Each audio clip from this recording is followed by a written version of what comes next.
যে শ্রমিক সমাবেশ হচ্ছে, আপনারা জানেন যে আমাদের 10টার দিকে আমাদের যেই অভ্যুত্থানকারী ছাত্র শ্রমিক জনতা আন্দোলনের আহ্বায়ক আমাদের আরমান হোসেন ভাইকে পুলিশ তুলে নিয়ে গেছিল। তুলে নিয়ে তাকে জিজ্ঞাসাবাদ করা হয়েছে, তার ফোন রেখে দেওয়া হয়েছে, তার কোমর থেকে বেল্ট খুলে দেওয়া হয়েছে।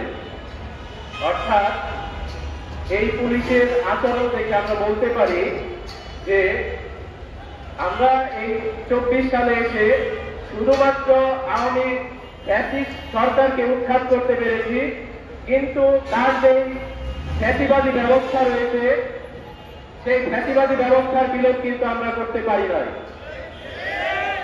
আজকে সেই ফ্যাসিবাদী ব্যবস্থা বিলোপ করতে পারি নাই বিধায় যেই 2022 সালে আমাদের আরমান ভাইয়ের নেতৃত্বে গাজীপুর চৌরাস্তা থেকে জেলা প্রশাসকের কার্যালয় বরাবর প্রায় 3000 অটোরিকশা শ্রমিকদের নিয়ে বিক্ষোভ সমাবেশের আয়োজন করা হয়েছিল। আমরা ডিসি কার্যালয় বরাবর আমাদের যে কর্মসূচি ছিল, যে লং মার্চ ছিল, সেইখানে আমরা দেখেছি যে এর পরবর্তীতে সরকার বাধ্য হয়েছে অটোরিকশাকে অনুমোদন দিতে। অথচ আবার দেখেন 24-এর যে গণঅভ্যুত্থান হয়েছিল, সেই গণঅভ্যুত্থানের পরে আজকে আবার সেই একই ফাঁসগামী, সেই একই ফ্যাসিবাদী ব্যবস্থা কার্যকর বিধায় আজকে আবার সেই অটোরিকশা নিয়ে আমাদেরকে আন্দোলন করতে হচ্ছে, আমাদেরকে কথা বলতে হচ্ছে। অর্থাৎ এই যে ফ্যাসিবাদী সিস্টেম, সেই সিস্টেমকে যতক্ষণ পর্যন্ত আমরা উৎখাত না করতে পারবো, ততক্ষণ পর্যন্ত এই পুলিশ বলেন, এই প্রশাসন বলেন, ততক্ষণ পর্যন্ত আমাদের কথা শুনবে না, জনগণের পক্ষে কথা বলবে না। অথচ আপনি দেখেন যে এই দেশের রেমিটেন্সের টাকায়, গার্মেন্টস শ্রমিকদের টাকায় আমাদের পুলিশদের, আমাদের প্রশাসনদের বেতন হচ্ছে, আমাদের রাষ্ট্রীয় আমলা, আমাদের সচিবদের বেতন হচ্ছে। সেই রেমিটেন্সের টাকা বলেন কিংবা পোশাক শ্রমিকদের টাকা বলেন, হকারদের টাকা বলেন, সেই টাকাকে ব্যবহার করে সেই টাকা তাদের পোশাক হচ্ছে, সেই টাকায় তাদের বেতন হচ্ছে, সেই টাকায় তাদের পরিবার চলছে। আবার সেই লাঠি সোটা দিয়েই আমাদেরকে অত্যাচার, দমন, নিপীড়ন করে চলছে। সুতরাং আমরা হুঁশিয়ারি করে দিতে চাই, যদি এর পরবর্তীতে আর কোন লাঠি চলে, আর কোন ডাম্পিং চলে, আর কোন হকার উচ্ছেদ চলে পুনর্বাসন ছাড়াই, তাহলে আমরা এর কার্যকরী পদক্ষেপ নিব, এর বিরুদ্ধে ব্যবস্থা নিব। সংগ্রামী সাথী ও বন্ধুগণ, আমার দীর্ঘদিন যাবৎ আরমান ভাইয়ের সাথে চলাফেরার কারণে আমি একজন সাধারণ ছাত্র হয়ে আপনাদের এই দাবি দাওয়াগুলো নিয়ে কাজ করার চেষ্টা করছি। এমনকি অভ্যুত্থানের পরবর্তী সময়ে বেশ কিছু গার্মেন্টসে আমার যাওয়া হয়েছে বিধায় আমি জানি আসলে মূলত তাদের সমস্যাগুলো কোথায় কোথায়।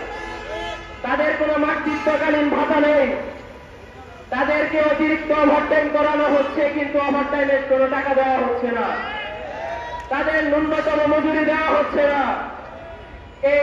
আমি একটা গার্মেন্টসে গিয়েছিলাম, সেখানে রাত 2টা থেকে 3টা পর্যন্ত নারী শ্রমিকদের কাজ করানো হচ্ছে, তাদের টার্গেট ফিল আপ করানো হচ্ছে, কিন্তু তাদের নিরাপত্তা কে দিচ্ছে? কেউ কি নিরাপত্তা দিচ্ছে? গার্মেন্টস শ্রমিক নিরাপত্তা দিচ্ছে? বা আমাদের নিরাপত্তা বাহিনীতে যারা নিয়োজিত আছে তারা কি নিরাপত্তা দিচ্ছে? তারা কোনো নিরাপত্তা দিচ্ছে না। সুতরাং আমি মনে করি আজকে আমরা যে 30,000 টাকা শ্রমিকের ন্যায্য পাওনা হিসেবে দাবি দেওয়া উত্থাপন করেছি, এটা আমাদের কোনো দাবি দেওয়া নয়, এটা খুবই নগণ্য একটা দাবি দেওয়া। কারণ আমি নিজেও একজন শ্রমিকের ছেলে, শ্রমিকের ভাই। আমি নিজে জানি আমার বাবা মা, আমার ভাই কতটা কষ্ট করে আমাকে পড়াশোনা করাচ্ছে। আমি বলতে পারি যে একজন সাধারণ গার্মেন্টস শ্রমিকলার গার্মেন্টস মালিকলার ছেলে সে যতটুকু সুবিধা পাচ্ছে, সে যত ভালো শিক্ষা প্রতিষ্ঠানে পড়াশোনা করতে পারতেছে, আমি তা পারতেছি না। কারণ আমি একজন শ্রমিকের ছেলে, আমি একজন শ্রমিকের ভাই। আমার ভাই, আমার বাবা, তাদের যে টাকা মাস শেষে হিসেব করে টাকার কোনো হিসেব পাওয়া যায় না। তাদের এই ন্যূনতম 12-13 হাজার টাকা স্যালারি দিয়ে আমাদের এই সংসার চলে না। সুতরাং আমরা যারা ছাত্র, আমরা মনে করি আজকে যারা আমাদের বাসন থানা বলেন, আমাদের কোনাবাড়ি কিংবা সদর মেট্রো বা অন্যান্য জায়গা থেকে আমাদের ছাত্র ভাইরা আছেন, আপনারা সকলেই আমাদের এই শ্রমিক ভাইদের পাশে দাঁড়াবেন। এই শ্রমিক ভাইদের ন্যায্য দাবি দাওয়া পূরণ করতে আপনারা সদা জাগ্রত থাকবেন। এমনকি এর জন্য আমাদের যা যা করা প্রয়োজনীয় তাই আমরা করব, কিংবা আমাদের যে উপদেষ্টা সরকার রয়েছে, যে 3 জন শ্রমিক, যে ছাত্র প্রতিনিধি উপদেষ্টা পরিষদে রয়েছে, আমরা তাদের সাথে সরাসরি কথা বলবো আমাদের শ্রমিক প্রতিনিধিদের নিয়ে। এই বলে আমি আমার বক্তব্য শেষ করছি। ধন্যবাদ সবাইকে।